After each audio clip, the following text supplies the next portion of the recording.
Now we shall read about second pronoun means demonstrative pronoun.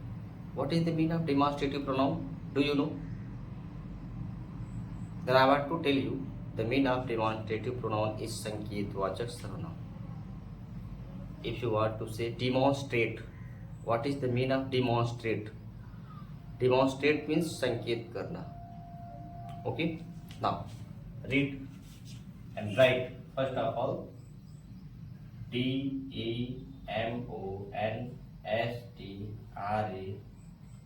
demonstrate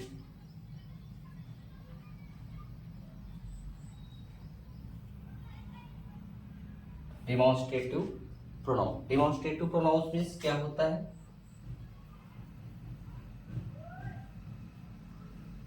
संकेतवाचक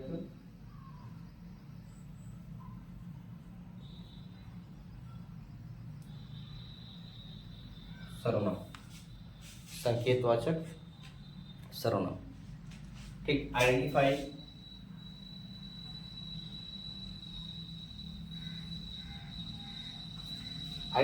क्या होता है? वह सर्वनाम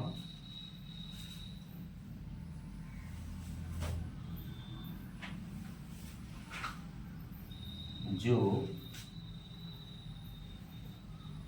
किसी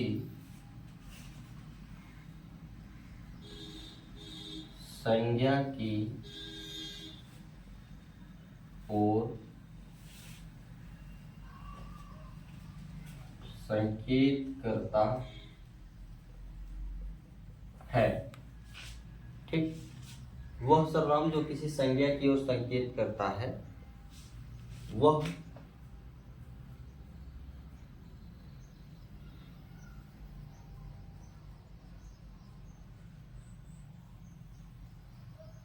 डिमॉन्स्ट्रेटिव प्रोनाउन होता है. यह निम्न है. ठीक. वह सर्वनाम जो किसी संज्ञा की ओर संकेत करता है वह डिमॉन्स्ट्रेटिव प्रोनाउन होता है. यह निम्न है. कौन कौन है? चलिए लिखिए. तो दिस मीन्स होता है यह, कॉमा दैट मीन्स वह, कॉमा दीज मीन्स ये सब, comma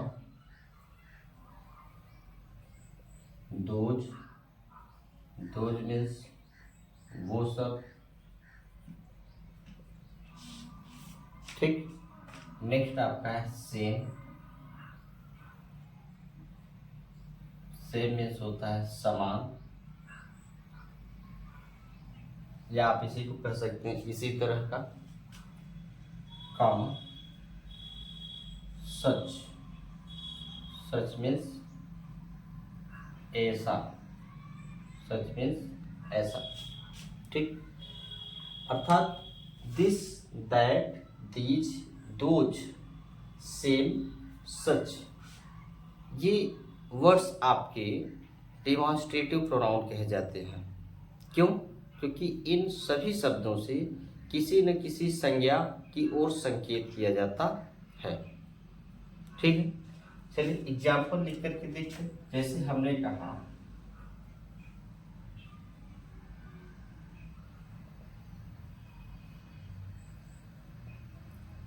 this is a boy. तो दिस इज अ बॉय का अर्थ क्या हुआ? यह एक लड़का है. ठीक है. दिस इज अ बॉय, यह एक लड़का है. फिर हमने दूसरा लिया that is a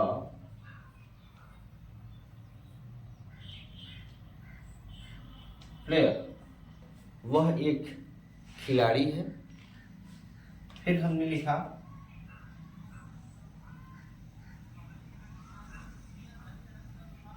these are goats, ये बकरियां हैं। लास्ट हमने लिया दोज, यहाँ पे हेल्पिंग वर्ब वर्ब वर लगाते हैं, helping verb were, those were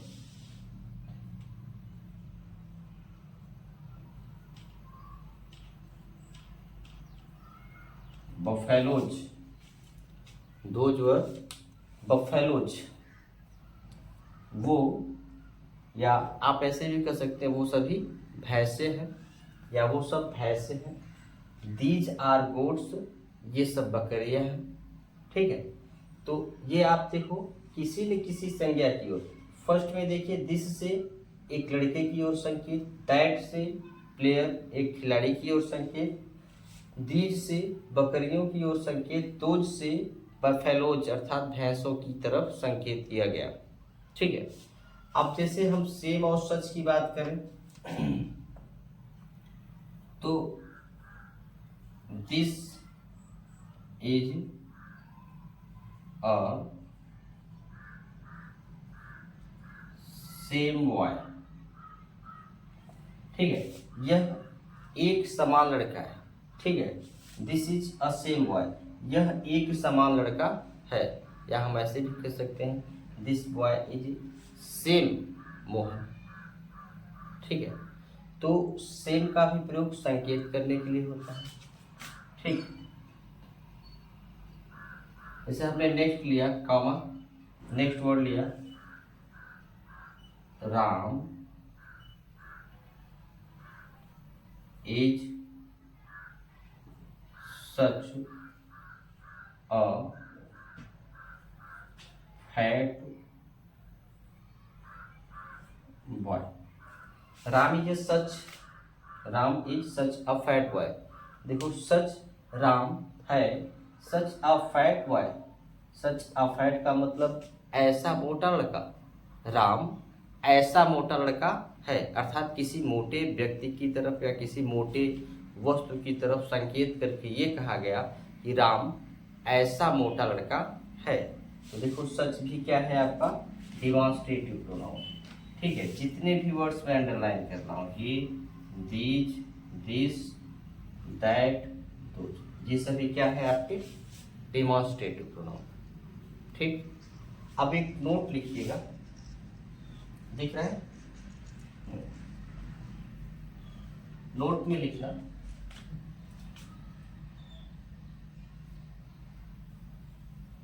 this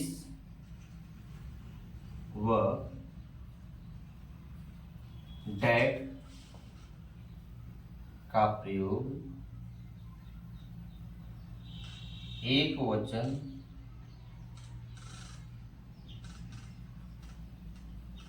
वस्तु या व्यक्ति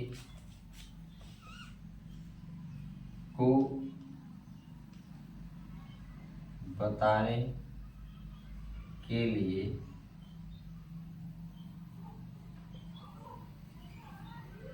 प्रयोग में लाया जाता है, जबकि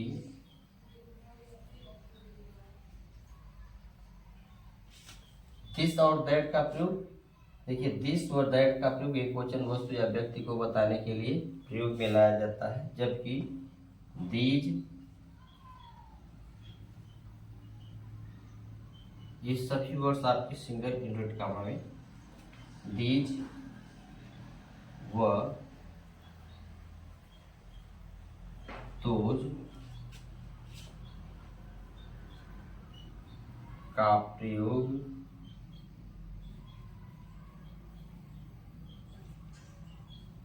बहुवचन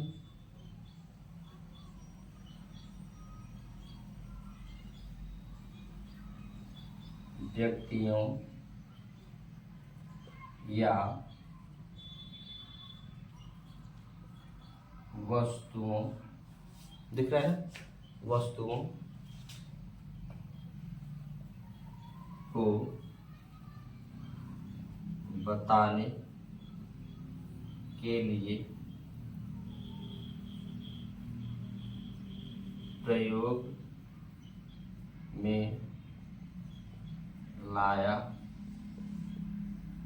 जाता है। ठीक, अब देखिए दिस, हाँ यहाँ पे नोट पे देखिएगा, दिस व दैट का प्रयोग एक वचन वस्तु या व्यक्ति को बताने के लिए प्रयोग में लाया जाता है, प्रयोग में प्रयोग किया जाता है। दूसरा, दीज व दोज का प्रयोग बहुवचन व्यक्तियों या वस्तुओं को बताने के लिए प्रयोग में लाया जाता है। और आप बता दें, ये दिस का प्रयोग जो होता है, नोट नंबर 2 लिखिएगा, नोट नंबर 2, इसमें लिखिएगा दिस का प्रयोग नजदीक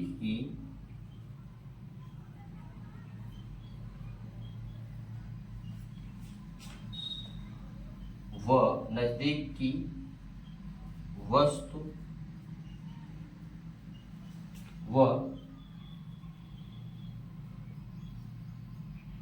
दैट का प्रयोग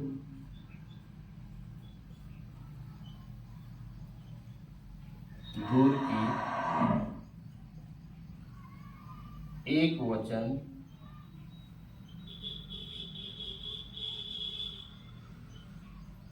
संज्ञा को बताने के लिए प्रयोग में लाया जाता है। ठीक है, यहाँ पे आप संज्ञा लिख लीजिए, वस्तु नहीं बल्कि संज्ञा। ठीक है, देखिए दिस का नजदीक की संज्ञा व दैट का प्रयोग दूर की एक वचन संज्ञा को बताने के लिए प्रयोग में लाया जाता है। हम ऐसे कह सकते हैं कि दिस का प्रयोग नजदीक की एक व्यक्ति या एक वस्तु को बताने के लिए प्रयोग किया जाता है। दैट का प्रयोग दूर की एक व्यक्ति या एक वस्तु को बताने के लिए प्रयोग किया जाता है।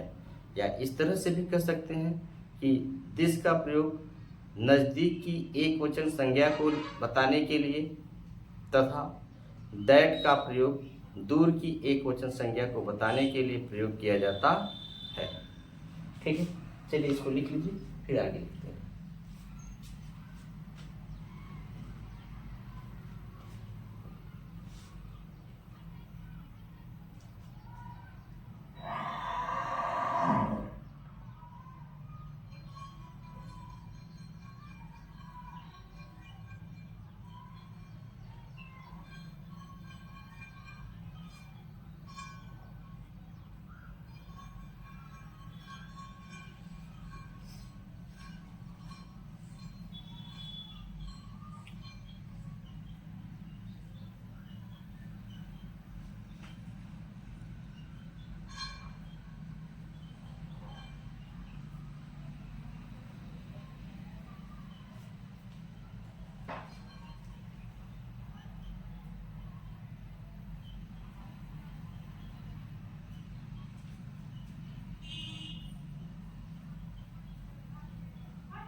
चलिए लिख चुके हैं, अब इसको रेज करते हैं।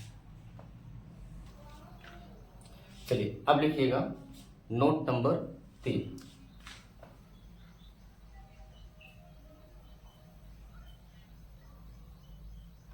नोट नंबर 3 में आपको लिखना है दिस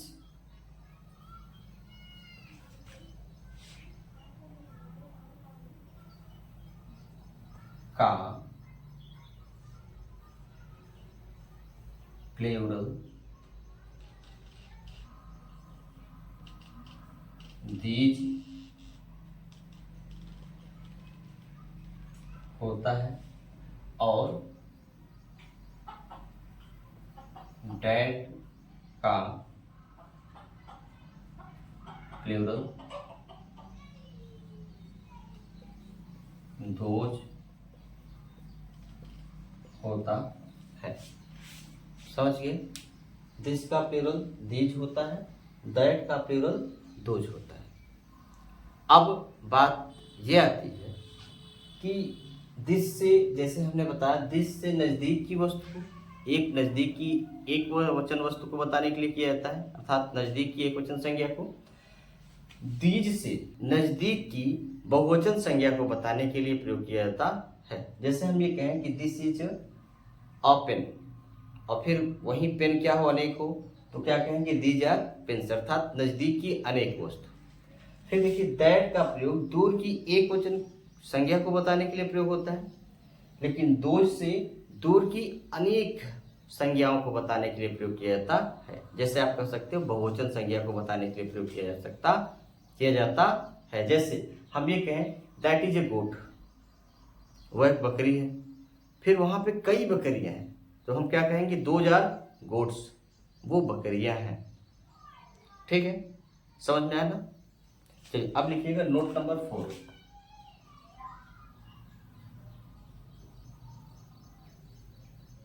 नोट नंबर 4 में आपको लिखना है,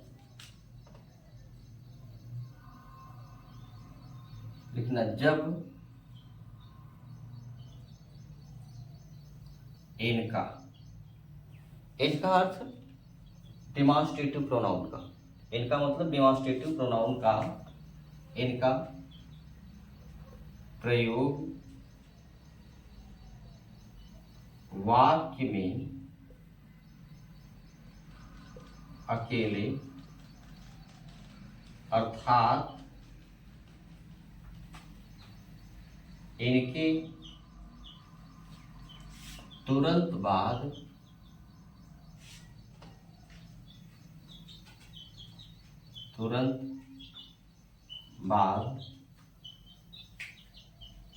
कोई क्रिया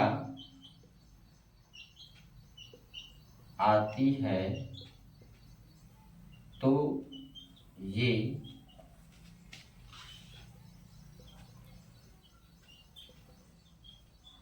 डेमॉन्स्ट्रेटिव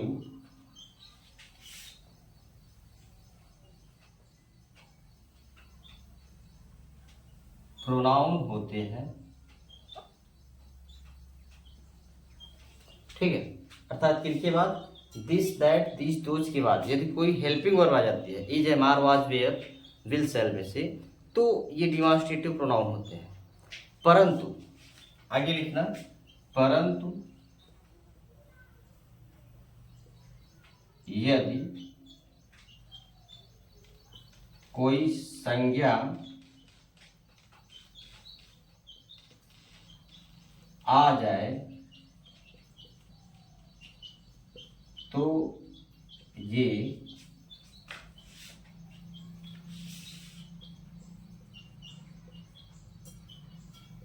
डिमॉन्स्ट्रेटिव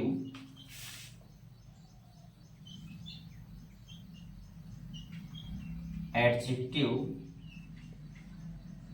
होते हैं। ठीक है, एग्जाम्पल हम करके दिखाते हैं। जैसे हमने कहा दिस इज अ मैन, यहां पे देखिए दिस के बाद क्या आया, वर्ब आया, इसलिए ये क्या हो जाएगा, प्रोनाउन। क्या हो जाएगा, प्रोनाउन। परंतु हमने फिर लिखा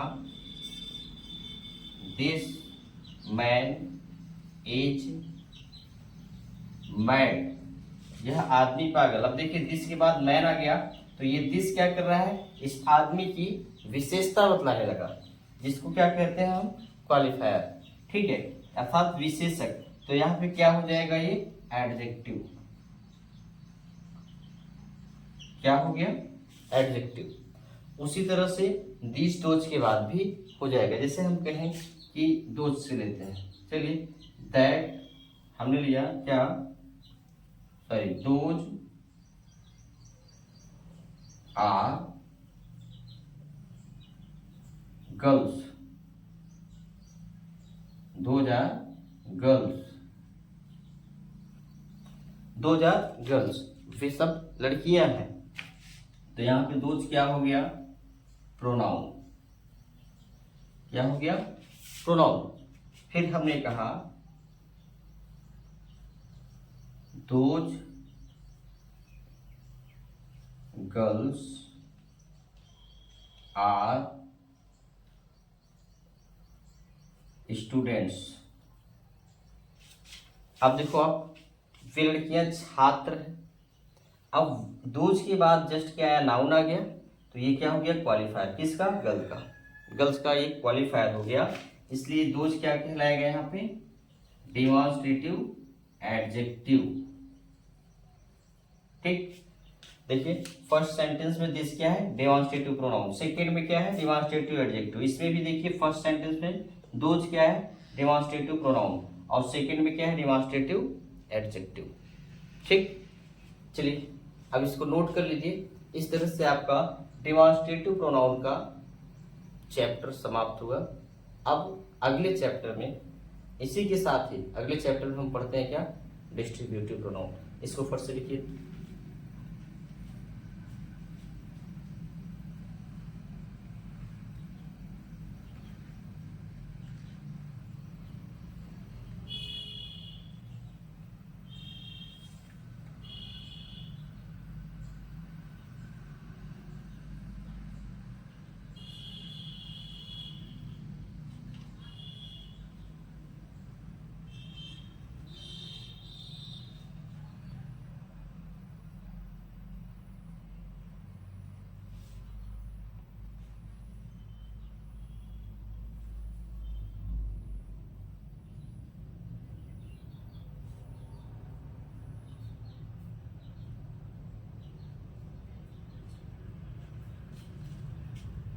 चलिए लिख चुके हैं, चलिए अब इसको